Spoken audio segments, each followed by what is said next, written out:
وہ اپنے چاہنے والوں کے گھر میں رہتے ہیں، وہ اپنے چاہنے والوں کے گھر میں رہتے ہیں۔ پتہ مل گیا آپ کو اب حضور کہاں ہیں؟ تو کسی عاشق کو دیکھ لو تو پتہ چلے گا اس کے دل میں حضور کی محبت ہے تو حضور بھی وہیں ہیں، حضور کا ذکر اس کا قلب اگر ذاکر ہو کے کرتا ہے تو پھر حضور بھی وہیں ہے۔ مدینے کی محبت جس کے دل میں ہو تو شہنشاہ مدینہ کا قیام بھی وہیں ہوتا ہے۔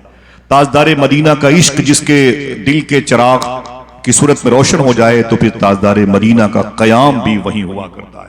آج کے دور میں اختلافات بہت زیادہ ہیں، بھائی بھائی سے دور ہے، بھائی غریب بہنوں سے دور ہو گئے، غریب بہنیں اپنے بوڑھے باپ سے دور ہیں، پڑوسی پڑوسی سے نفرت کر رہا ہے۔ ایسے میں ہمارے دلوں میں حضور کا قیام کیسے ہوگا؟ نفرتوں نے قبضہ کر رکھا ہے، دنیا نے ہمارے دلوں پہ قبضہ کر رکھا ہے۔ شاعر نے کہا تھا اس دل میں بس چکی ہے تمنا گناہ کی، یہ دل نبی کی یاد کے قابل نہیں رہا۔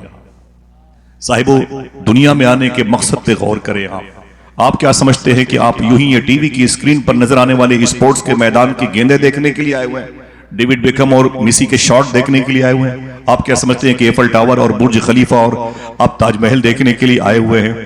آپ کا دل جو روشن ہے، دل کی جو آنکھیں ملی ہیں، اس کا بیس کیا ہے؟ بیدم شاہ صاحب قبلہ یہ سرکار وارث پاک کے دربار کے درباری شاعر ہیں۔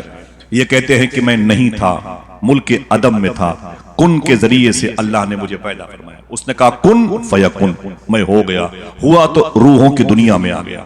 بیدم شاہ صاحب فرماتے ہیں میں روحوں کی دنیا میں آیا، جب روحوں کی دنیا میں آیا تو میں نے سمجھا کہ شاید اب عالم ارواح روحوں کی دنیا میں میرا قیام ہوگا، میں یہیں رہوں گا۔ آواز آئی یہاں سے نکلو، آدم علیہ السلام کی پشت میں چلے جاؤ۔ میں حضرت آدم ابو البشر کی پشت میں آیا، میں نے سمجھا کہ شاید میرا قیام اب اسی جگہ ہوگا۔ آواز آئی یہاں سے نکلو، امی ہوا کے پیٹ میں آ جاؤ۔ میں نے وہاں سے بھی سفر کیا اور ٹریولنگ کرتے کرتے کرتے کرتے اپنے دادا کی پیٹھ پشت میں آیا، اپنی دادی کے شکم میں آیا، پھر اپنے باپ کی پشت میں آیا، پھر اپنی ماں کے شکم میں آیا۔ ماں کے شکم میں میرا 9 مہینے قیام تھا۔ بیدم شاہ فرماتے ہیں میں نے سمجھا کہ میری منزل آ گئی، اب مجھے اس کے آگے سفر نہیں کرنا ہے، اسی ماں کے پیٹ میں مجھے رہنا ہے۔ 9 مہینے کے بعد اللہ کا حکم ہوا یہ جگہ خالی کرو۔ میں نرس اور سسٹر اور ڈاکٹر اور اپنوں کی گود میں آ گیا۔ جب گود میں آیا تو میرے ہوش و حواس بھی باقی نہیں تھے۔ میری روح نے سمجھا تھا کہ میری منزل انہی ماں باپ کی گود ہے۔ پھر 6 مہینے کے بعد گھٹنوں کے بل چلنے لگا، میں نے سمجھا میری منزل آ گئی، اور پتہ چلا 6 سال کا ہوا تو school Saint Xavier Saint Joseph Mother Teresa school کے بستے میری پیٹھ پر آ گئے۔ اب پتہ چلا کہ یہی مجھے کرنے کے لیے بھیجا گیا ہے۔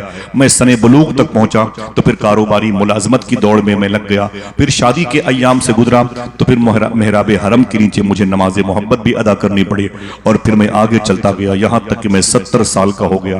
بیدم شاہ کہتے ہیں میں نے سمجھا بس میری منزل آ گئی، میری منزل آ گئی، اب مجھے کہیں نہیں جانا ہے۔ اسی لاٹھی کے ذریعے سے مجھے ہزاروں ہزار سال تک رہنا ہے۔ پتہ چلا کہ 70-80 سال کے ہوا، اس کے بعد موت کا فرشتہ آیا، میری روح لے کے چلا گیا، میرا جسم پڑا ہوا تھا اسے کفن میں لپیٹا گیا اور قبر کی کالی کوٹری میں ڈال دیا گیا۔ فرشتے آ گئے اور کہنے لگے مر ربک ما دینک ما کنت تقول فی حق ھذا الرجل۔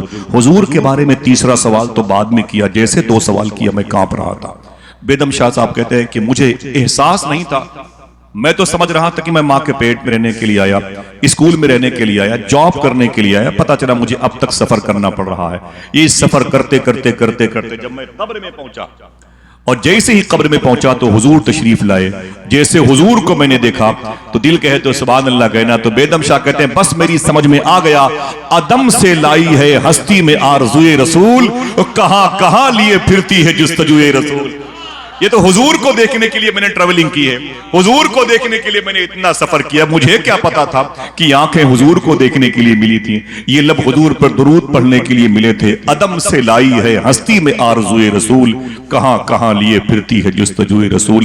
بس حضور ہی کو دیکھنے کے لیے آنکھیں، حضور کو اپنے قلب میں بسانے کے لیے دل، اور حضور کی محبت میں تڑپنے کے لیے سانسیں، حضور کی طرف آنسو بہانے کے لیے اشک باری کی فضا اللہ نے ہمیں عطا فرمائی ہے۔ یہ وہ لوگ ہیں جن کو دیکھ کر کے لوگ کہتے تھے وہ جو محمد اللہ کے رسول ہیں، اسی کے دل میں ان کا قیام ہوتا ہے۔ آج کے دور میں نشے کی دکانوں پر ہم رہیں گے تو حضور ہمارے دل میں قیام نہیں کریں گے۔ ہماری بہنیں اگر آوارگی کا شکار ہو گئیں تو حضور ہمارے دلوں میں قیام نہیں کریں گے۔ دروازے پر ایک فقیر کھڑا ہے، ہم نے پوچھا تم ہندو ہو کہ مسلمان؟ جب ہمارا نظریہ یہ بن جائے گا تو حضور ہمارے دلوں میں قیام نہیں کریں گے۔ ہمارے دروازے پر کوئی ایکسیڈنٹل کیس ہوا، ایک شخص زخمی پڑا ہوا ہے، ہم اس کا دھرم پوچھنے بیٹھ گئے تو پھر حضور ہمارے دلوں میں قیام نہیں کریں گے، معافی چاہیے۔ حضور کا قیام کن کے دل میں ہوتا ہے؟ وہ قربانیاں دیتے ہیں۔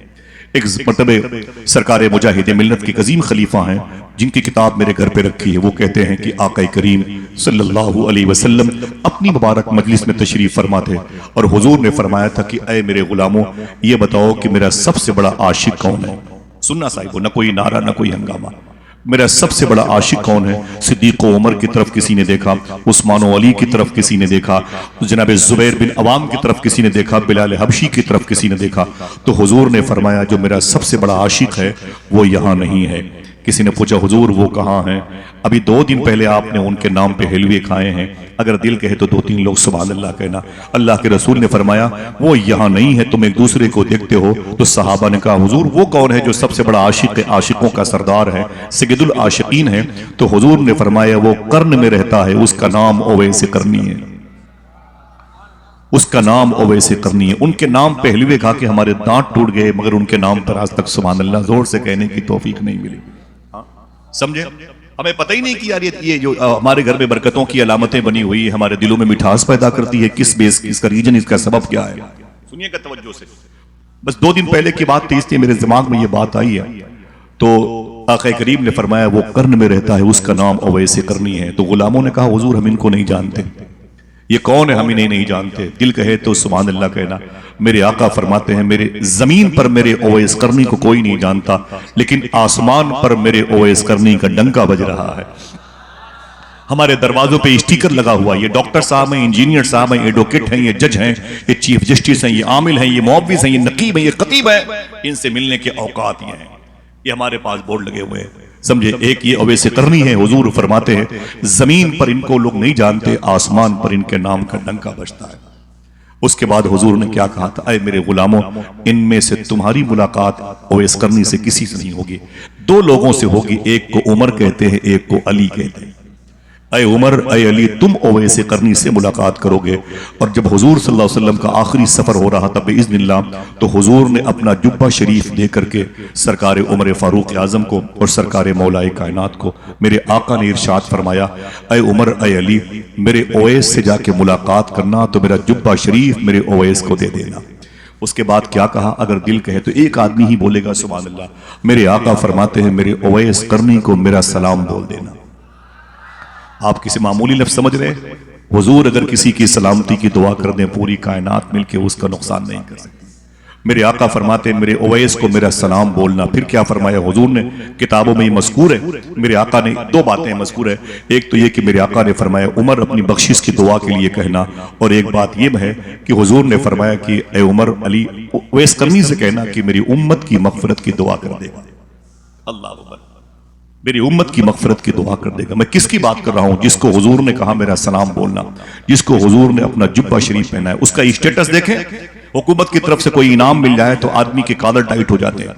اگر تھوڑی سی توجہ لوگوں کی ہو جاتی ہے، کوئی میئر بن جاتا ہے، کوئی چیئرمین بن جاتا ہے، کوئی IAS IPS، کوئی DM SDM، کوئی خطیب، کوئی پیر بن جاتا ہے، کوئی سنسد، کوئی ودھائک بن جاتا ہے، تو اس پر لوگوں کی توجہ اور وہ لوگوں پر کیسے غلبہ حاصل کرتا ہے۔ میں کس کی بات کر رہا ہوں؟ جس کو حضور نے عاشقوں کا سردار کہا اور جس کو حضور نے اپنا سلام بھجوایا، جس کے ذکر کو فرمایا کہ آسمانوں پر زیادہ ہوتا ہے۔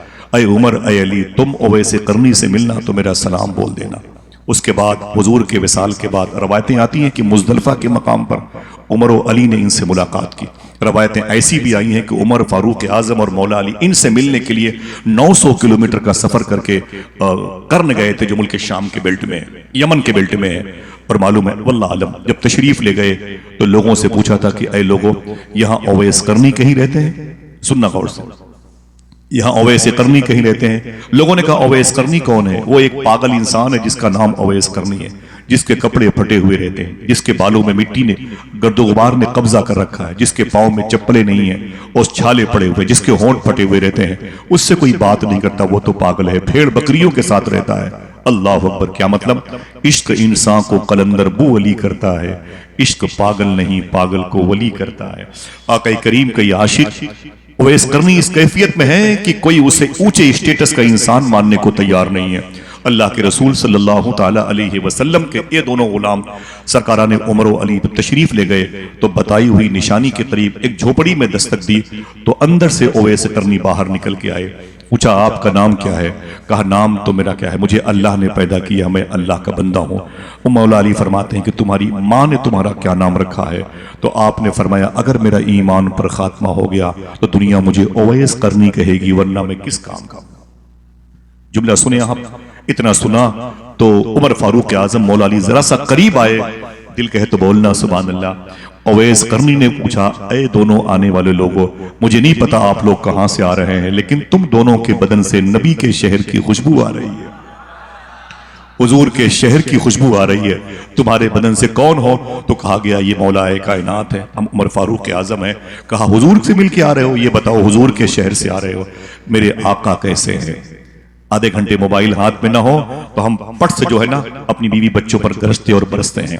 نمازوں میں بھی ہم سلام پھیرنے کے بعد پٹ سے اس طرف توجہ لے کے جاتے ہیں. ہر صفحہ قرآن کی تلاوت کے بعد توجہ جاتی ہے کہ دیکھیں کہیں سے کوئی کال تو نہیں آ گئی ہے. یہ ہمارا نظریہ ہے. آقا کریم کا یہ عاشق کہتا ہے پہلی ملاقات میں دوسرا سوال، یہ بتاؤ کہ مدینے میں میرے عاشق کیسے ہیں، میرے آقا کیسے ہیں؟ عمر فاروق اعظم رونے لگے. بولے کیا بات ہے؟ بولے حضور کا انتقال ہو گیا. اتنا سنا تو زمین پر گر پڑے اویس قرنی اور بہت روئے. سہارا دیا مولا کائنات عمر فاروق اعظم نے اور تسلی دینے کے بعد فرمایا کہ حضور نے وصال سے پہلے آپ کو سلام عرض کیا ہے اور یہ جبہ مصطفی حضور کا جبہ آپ کے حصے میں آیا ہے. حضور کا جبہ آپ کے حصے میں آیا. بہت بڑی بات ہے صاحبو. بنگال میں رہنے والوں ذرا سوچو، اعلیٰ حضرت سرکار کی مجلس میں ایک صاحب بیٹھے ہوئے تھے تو کسی نے کہا کہ حضور یہ مدینہ شریف سے ابھی آ رہے ہیں. تو اعلیٰ حضرت سرکار نے ان کے ہاتھ اور پاؤں کا بوسہ دیا. ان کے ہاتھ اور پاؤں کو جیسے چومنا چاہا، انہوں نے پیچھے ہٹ کے فرمایا نا میرے ہاتھ اور پاؤں کو نہ چومے. فرمایا تم مدینہ شریف سے آ رہے ہو؟ انہوں نے کہا میں 2 دن کل مدینہ شریف میں تھا. تو اعلیٰ حضرت سرکار رونے لگے. یہ کہہ کے پھر بھی ان کے ہاتھ اور پاؤں کا بوسہ دیا. میاں حضور کے شہر میں 2 دن تو بڑی بات ہے، 2 منٹ بھی بہت ہوتا. ذرا سوچو کہ نسبتوں کے کتنے پرستار تھے میرے امام. اب ذرا سوچو کہ وہ تو جبہ رسول تھا. سرکار اویس قرنی نے اس جبہ شریف کو لیے آنکھوں سے لگایا، اسے پہن ہی رہے تھے. عمر فاروق اعظم نے کہا کہ حضور نے فرمایا ہے میری امت کی مغفرت کی دعا کرنا. 2 رکعت نماز پڑھی چٹائی بچھا کر کے اور سجدے میں چلے گئے. بہت دیر تک روتے رہے اویس قرنی، بہت دیر تک روتے رہے. ہمارے موبائل میں عمر شریف کے ڈرامے نظر آئیں گے. ہم تو جنازے کو کاندھا دیتے ہیں اور مسکراتے رہتے ہیں. میتوں کو دفناتے وقت بھی ہمارے چہروں پر ہنسی اور بزرہ سنجی اور ظرافت نگاری کا غلبہ رہتا ہے. یہی وجہ ہے کہ جو ہم ہر وقت ہنستے رہتے ہیں ان کی ذات پر لوگ ہمیشہ ہنستے رہتے ہیں. سنیں توجہ کرے. سرکار اویس قرنی بہت روئے تو داڑھی بھیگ گئی. کوئی چھوٹا موٹا نام نہیں اویس قرنی کا. علامہ مختار احمد نعیمی اشرفی امریکہ میں رہتے ہیں. ان کی تحقیق یہ ہے کہ جب اویس قرنی نے آقا کریم صلی اللہ علیہ وسلم کی محبت کو بنا دیکھے اپنے سینے میں سجایا تھا، لوگ کہتے تھے وہ جو محمد اللہ کے رسول ہیں اسی کے دل میں قیام کرتے ہیں. اس وقت اپنے گھر میں رہ کے اکثر دوپہر میں عصر اور مغرب عشاء کے وقت اپنی چھت پہ چلے جاتے تھے. علامہ مختار احمد نعیمی کی تحقیق ہے، سنیے گا. آپ فرماتے کہ اکثر ظہر عصر مغرب عشاء کے وقت آپ اپنی چھت پہ چلے جاتے.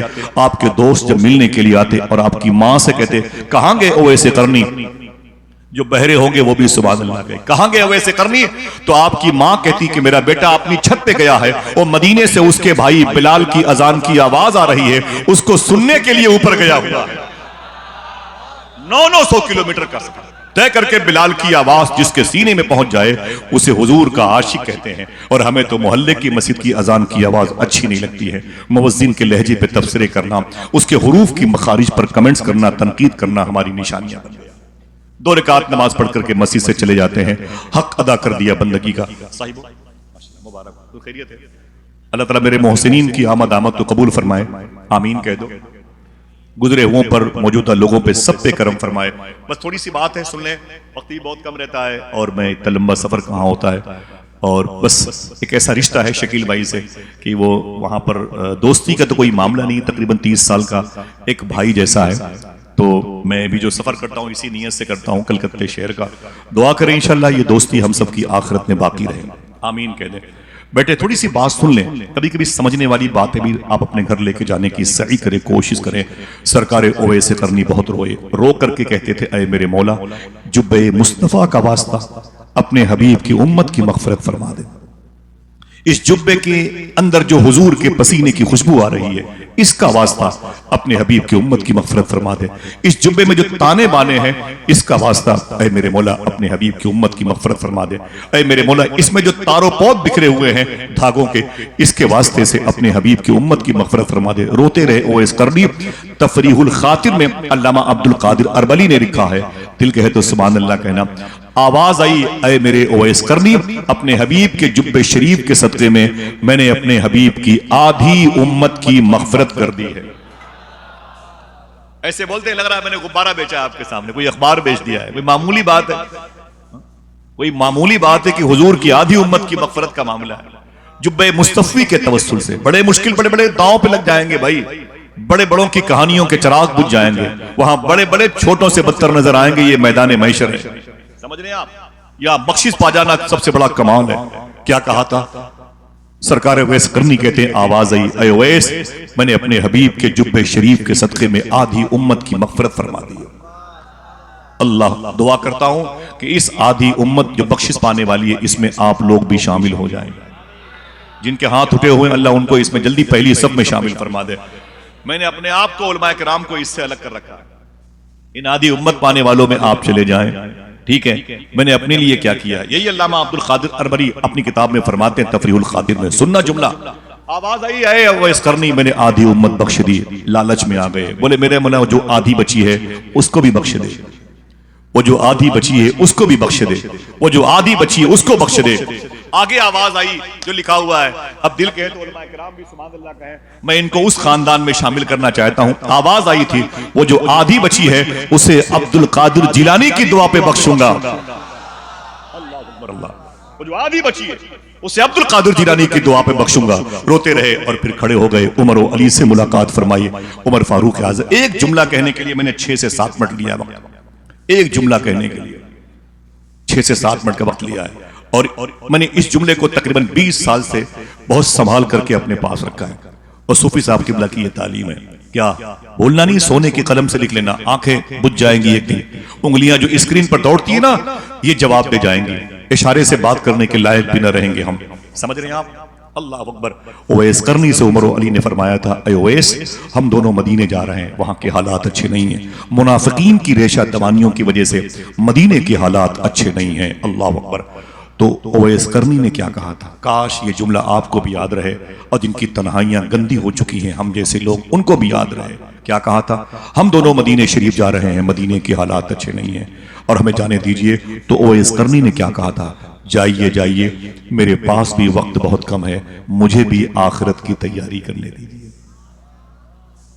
سمجھ رہے آپ؟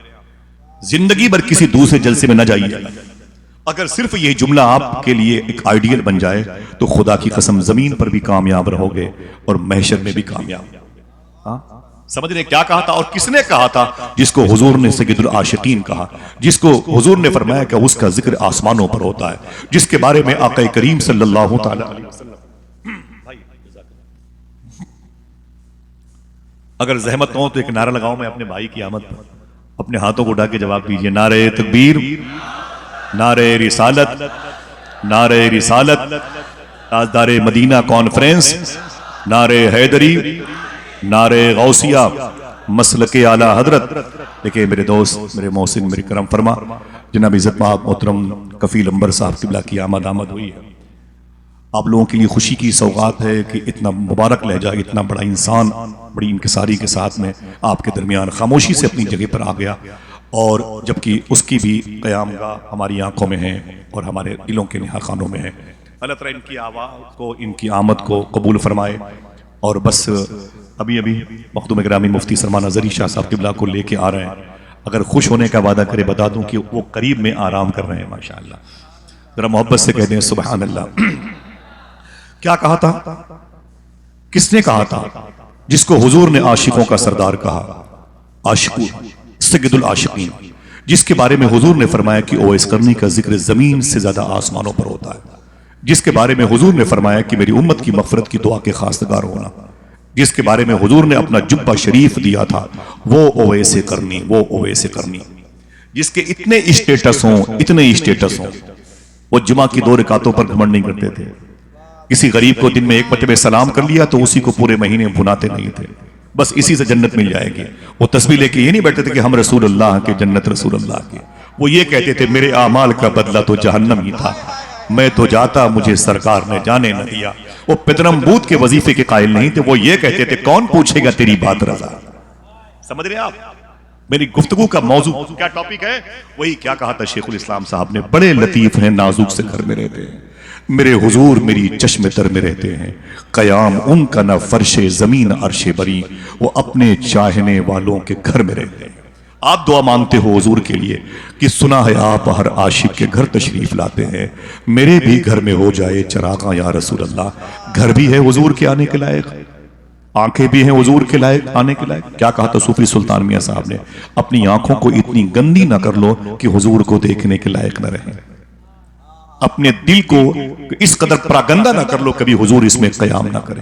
گفتگو ہماری ویسے ہی رسمی طور پر ہو رہی ہے، لیکن کاش اپنے دلوں کو مسلمان بنا لیتے، کاش اپنی تنہائیوں کو مسلمان بنا لیتے، کاش اپنی سماعتوں کو مسلمان بنا لیتے، کاش اپنی فکر کو مسلمان بنا لیتے۔ جو ہمیں دیکھتا وہ یہی کہتا، وہ جو محمد اللہ کے رسول ہے ان کا قیام اسی کے دل میں ہوتا ہے، قیام ان کا نہ فرش زمین عرش بری، وہ اپنے چاہنے والوں کے گھر میں رہتے ہیں۔ مسلمانوں کی لڑکیاں ہوں یا ہندو مذہب کی، اگر شراب کی دکانوں پہ ہو تکلیف بہت ہوتی ہے، بالخصوص درود پڑھنے والی بچیاں اگر نشے کی دکانوں پہ ہوں، آوارگی کی نشانیاں نظر آتی ہیں، تکلیف بہت ہوتی ہے۔ جنہیں تنہائی میں قرآن پڑھنا چاہیے تھا وہ خنزیر کا گوشت کھانے والوں کے ساتھ راتیں گزارتی ہیں۔ آپ سوچ کیسے لیتے ہیں؟ آپ اسے برداشت کیسے کرتے ہیں؟ آپ کا جواب ہوتا ہے کہ میرے گھر کی بچیاں نہیں ہیں، آپ کا یہ کہنا ہوتا ہے کہ میرے گھر کا معاملہ نہیں ہے تو حضور کی امت کی بچیاں؟ مجھے بتاؤ، ہے تو حضور کی امت کی بچیاں؟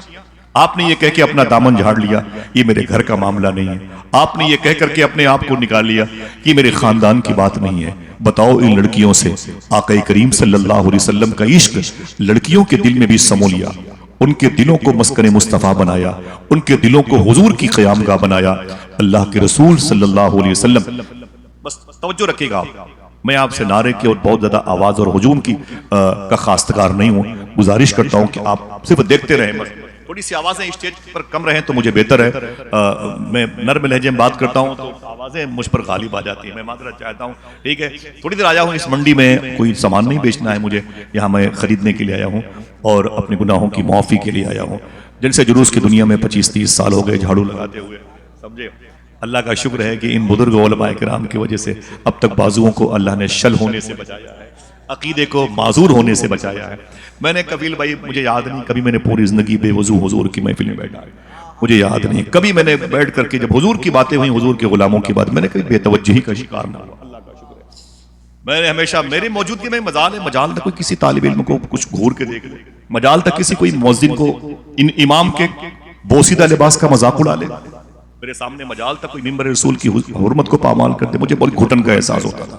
لیکن حضور کا ذکر ہو تو پھر کسی کا ذکر نہ ہو، حضور کی باتیں ہوں تو پھر کسی کی باتیں نہ، جب یا تو پھر وہی باتیں ہو جائے پھر حضور کی باتیں کسی اور موقع پہ کر لیں گے۔ اللہ کے رسول کا عشق لڑکیوں کے دلوں میں تھا، لڑکیاں شراب کی دکانوں پر ہے، یار کہتے ہو کہ ہماری نہیں ہے تو حضور کی امت کی بچیاں۔ ایک شخص نے اپنی زندگی داؤں پہ لگا دی ہے آپ کے دلوں میں عشق رسول پیش کرنے کے لیے۔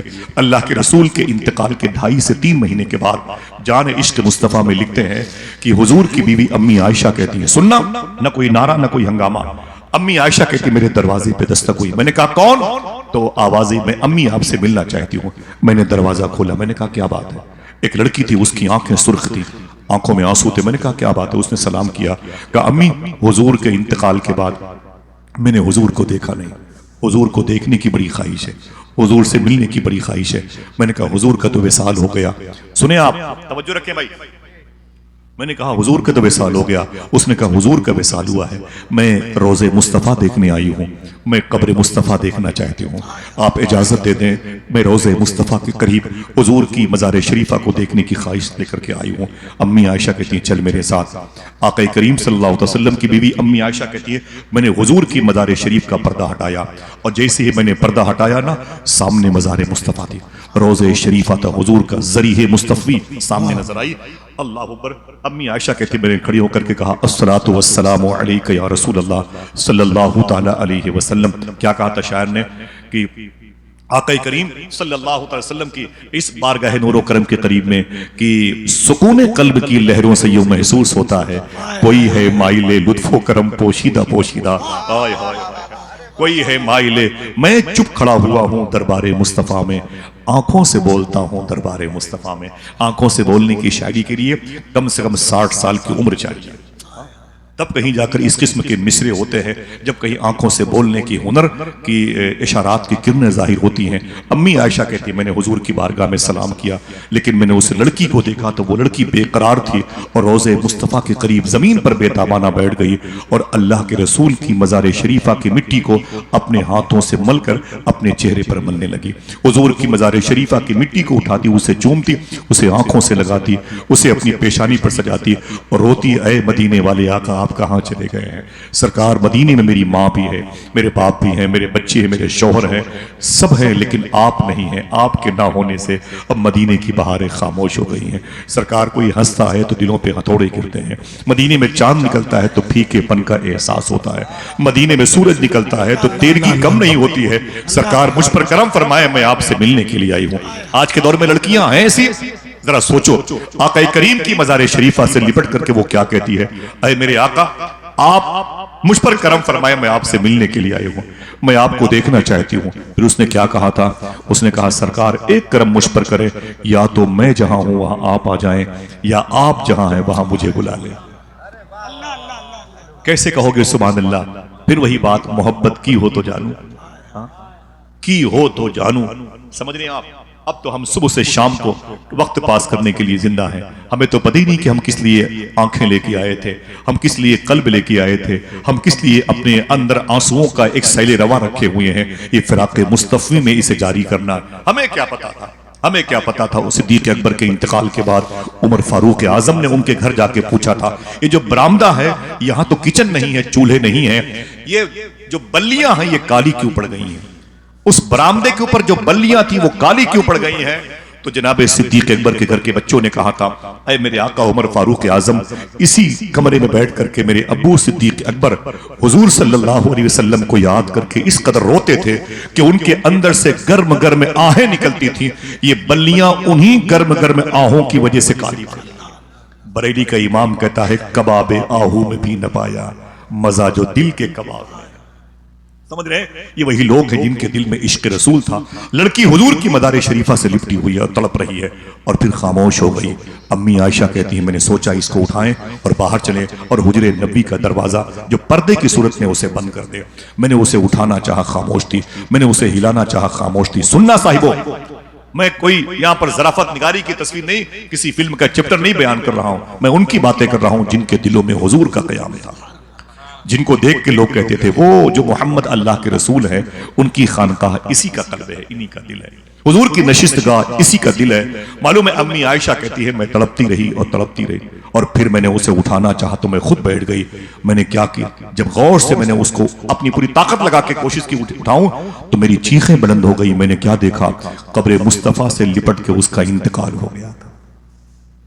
سمجھ رہے ہیں کیا کہا تھا اعلیٰ حضرت کے بھائی علامہ حسن رضا بریلوی نے, گر وقت اجل سر تیری چوکھٹ پہ دھرا ہو, جتنی ہو قضا ایک ہی سجدے میں ادا ہو. کیا کہا تھا علامہ حسن نے, جب تیری یاد سے دنیا سے گیا ہے کوئی, جان لینے کو دلہن بن کے قضا آئی ہے. آج ہمارے ہاں یہ نہیں ہے، ساری باتیں رسمی طور پر ہیں اور پھر کہتے ہو کہ دنیا میں ہم ذلیل اور خوار ہیں۔ یہ ذلت و رسوائی تو لگتا ہے ہمارا شعار بن گئی ہے، ہمارا مقدر بن گئی۔ آپ چاہتے ہو کہ ہم یہاں پہ لطیفے سنائیں؟ جب دلوں میں آگ لگی ہو تو زبانوں پہ لطیفے نہیں آتے ہیں، جب لوگوں کے چولہے بجھے ہوئے ہوں تو پھر عمر شریف کے ڈراموں کی یاد نہیں آتی ہے، سمجھ رہے ہیں؟ جب پورے ملک ہندوستان میں بے چینی ہو، بھائی بھائی سے دور ہو گیا ہو، تہذیب و ثقافت کے جنازے نکل گئے ہوں، تو اس وقت جلسوں میں لطیفے نہیں بیان ہوتے۔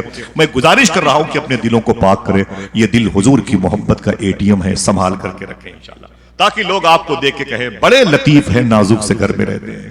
میرے حضور میری چشم تر میں رہتے ہیں، قیام ان کا نہ فرش زمین عرش بری، وہ اپنے چاہنے والوں کے گھر میں رہتے ہیں۔ 6 مہینے کے بچے کو ابھی صحیح طریقے سے دیکھنا نہیں آیا، 70,000 کا موبائل دے دیا، وہ 6 مہینے کا بچہ نپل باٹل ہٹا کر کے پب جی گیم کھیلنے والوں کی ٹیم کا حصہ بن رہا ہے۔ آپ کامیاب ہیں کہ میرا بیٹا موبائل چلانا جانتا ہے۔ یہ عمر تھی بچوں کی۔ آج سے تقریباً 150 سال پہلے ایک بچہ پیدا ہوا تھا، نبہان۔ نبہان کہاں ہے؟ یہ بیت المقدس ہے، یہاں سے تقریباً 150 کلومیٹر کے فاصلے پر رم اللہ، غازہ، خان یونس ہے، اور اسی کے قریب میں نبہان ایک بستی تھی۔ ایک بچہ پیدا ہوا تھا، اس شیخ اسماعیل کے گھر میں پیدا ہوا تھا۔ جب بچہ پیدا ہوا تو آپ نے اپنی بیوی سے کہا تھا، خبردار بغیر وضو کے میرے بیٹے کو دودھ نہ پلانا۔ کیا کرنے آپ آئے یہاں پر؟ پیسے فالتو تھے، پیٹرول جلا کے آئے ہوئے، کیا مطلب تھا؟ کیا گھر میں آپ کو گھر والے لوگ سمجھتے تھے آپ کو اس لیے آ گئے؟ نا نا نا نا، آپ ایک چراغ ہیں، اسی چراغ کو لے کے جائیے گا تاکہ چراغ سے چراغ جلتا رہے۔ سمجھے؟ آپ کی ذمہ داریاں ہیں۔ اللہ نے آپ کو اپنے حبیب کی مجلس میں آنے کی توفیق عطا فرمائی۔ وعدہ کرو انشاءاللہ ان باتوں کو کسی سے بتائیں گے؟ دل سے بولے انشاءاللہ۔ سن لو یہ باتیں، سمجھ لو، آپ جیسی مبارک قسمت یاوری کا شرف پانے والے بہت کم لوگوں کی صورت میں ملاقات کا شرف پاتے ہیں ہم لوگ۔ معلوم ہے شیخ اسماعیل کے گھر میں جب بچہ پیدا ہوا تو آپ نے اپنی بیوی سے کہا تھا، خبردار بے وضو دودھ نہ پلانا۔ ماں دودھ پلاتی تھی، جب قرآن پڑھتی تو بیٹے کو گود میں لے لیتی تھی، اللہ اکبر، درود پڑھتی تو اپنے بیٹے کو کانوں میں، نعتوں کی لوریاں اپنے بیٹے کو سناتی۔ بیٹے کا نام رکھا گیا شیخ یوسف۔ کوئی ایک آدمی بولے کیا نام رکھا گیا؟ آوازیں، کیا نام رکھا گیا؟ باپ کا نام تھا اسماعیل اور شہر کا نام تھا نبہان۔ 150 سال پہلے کے بزرگ ہیں۔ اب پورا ٹائٹل یوں بن گیا، شیخ یوسف بن اسماعیل نبہانی۔ بڑے بزرگ ہیں، آپ نہیں جانتے ان کے بارے میں، میں زیادہ بتانا بھی نہیں چاہتا۔ معلوم ہے البرہان نام کی کتاب ہے، اس کتاب کو پڑھیں، اس کے مقدمے میں ایک جملہ لکھا ہوا ہے، دیکھیں بھائی جان، کبیل بھائی آپ ہے تو مجھے بات یاد آئی، علماء کرام بیٹھے ہوئے ہیں۔ اس کتاب میں لکھا ہوا ہے کہ ایک سید زادے کہتے ہیں کہ میں مدینہ شریف کی گلی سے گزر رہا تھا، اچانک کچھ کتابیں تقسیم ہو رہی تھی، میں گیا اور میں نے ایک کتاب لے لی، اس پہ شیخ یوسف کا نام لکھا ہوا تھا۔ شیخ یوسف کا نام لکھا ہوا تھا، میں نے سمجھا کہ شیخ یوسف بن اسماعیل نبہانی کی شخصیت پر کوئی کتاب ہے، مجھے کیا پتا تھا، الٹا وہ تضاد تھا، ان کے خلاف کتاب لکھی تھی، اور مکے کی گلیوں میں، مدینے کی گلیوں میں کتابیں بڑھ رہی تھی۔ میں نے اس کتاب کو لیا اور ہاتھ میں لے کے ایک گلی سے گزرا تو ایک عظیم بزرگ کے مکان کے قریب سے گزر رہا تھا۔ یہ وہ بزرگ ہیں جو ہر ہفتے حضور کو خواب میں دیکھتے تھے، ہر ہفتے حضور صلی اللہ علیہ وسلم کو خواب میں دیکھنے کا شرف پاتے تھے۔ اللہ اکبر۔ تو سید صاحب کہتے ہیں میں انہی کے گھر میں چلا گیا، وہ کتاب میرے ہاتھ میں تھی، مجھے دیکھا تھا، بولے خیریت ہے؟ تو میں نے کہا بس زیارت کے لیے آیا ہوں۔ بولے ہم تو آپ کی زیارت کریں گے، ہم آپ کے آپ سادات کرام ہیں، سید لوگ ہیں، سید پاک ہیں۔ تو کہنے لگے کہ وہ یہ کیا ہے؟ تو میں نے کہا حضور ایک کتاب ہے شیخ یوسف کی شخصیت پر بٹ رہی تھی، میں فری میں لے لیا۔ کہا مجھے لاؤ، تو دیکھا تو ناراض ہو گئے، بولے عاشق رسول شیخ یوسف بن اسماعیل نبہانی کے خلاف یہ کتاب لکھی گئی ہے۔ کس نے لکھی ہے؟ میں نے کہا حضور بٹ رہی تھی، بولے کوئی بات نہیں، میں بعد میں اس سے بات کروں گا۔ کتاب لی اور چھجے پر پھینک دی، اپنے طاق پر اسے پھینک دی، کہا بعد میں اسے پڑھوں گا کہ ظالم نے شیخ یوسف کے خلاف کتاب لکھی ہے۔ اس گھر میں حضور ہر ہفتے خواب میں آتے تھے۔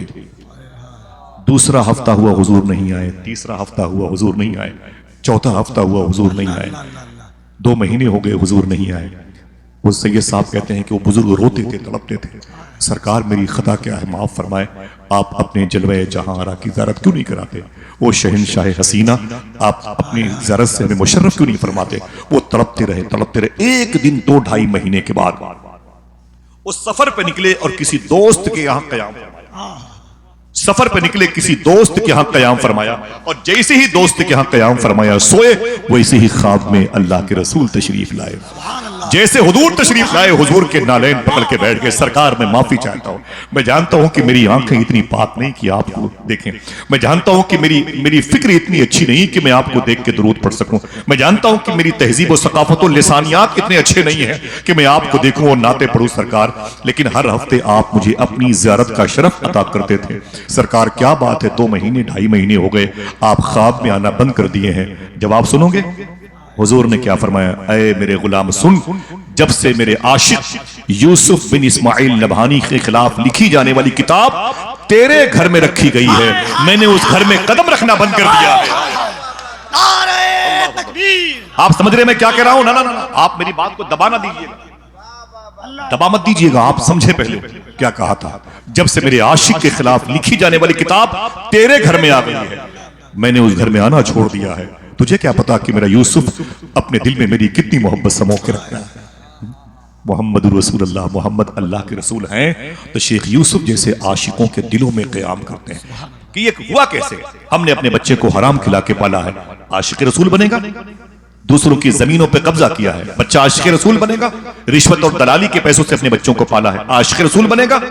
شیخ یوسف کو پالا گیا تھا درود پڑھ کے، عاشق رسول بنے تھے، ماں نے نعت کی لوریاں سنائی تھی، عاشق رسول بنے، اور پھر ان کی صحبت نور میں جو آیا اس پر اللہ کا کتنا بڑا کرم ہوا۔ کوئی زور سے نہ بولے، ابھی سنیں آپ، بڑے ہوئے تو آپ کی شادی ہوئی، شادی میں جو لڑکی آپ کے نکاح میں آئی بڑی خوبصورت تھی، وہ لڑکی آپ کی خدمت کرتی تھی، آپ کو اپنا زوج شوہر ایکسپٹ کرتی تھی اور بڑی خدمتگار تھی، بڑی حسین لڑکی آپ کی بیوی بنی، اور پھر 5 6 7 سالوں کے بعد اس لڑکی کی سہیلی، اس بیوی کی سہیلی سے ملاقات ہوئی تو سہیلی نے کہا، اے میری بہن تیری شادی کہاں ہوئی ہے؟ تو اپنی سہیلیوں میں سب سے حسین اور خوبصورت تھی، تو اپنی سہیلیوں میں سب سے حسین اور خوبصورت تھی، تیری شادی کہاں ہوئی؟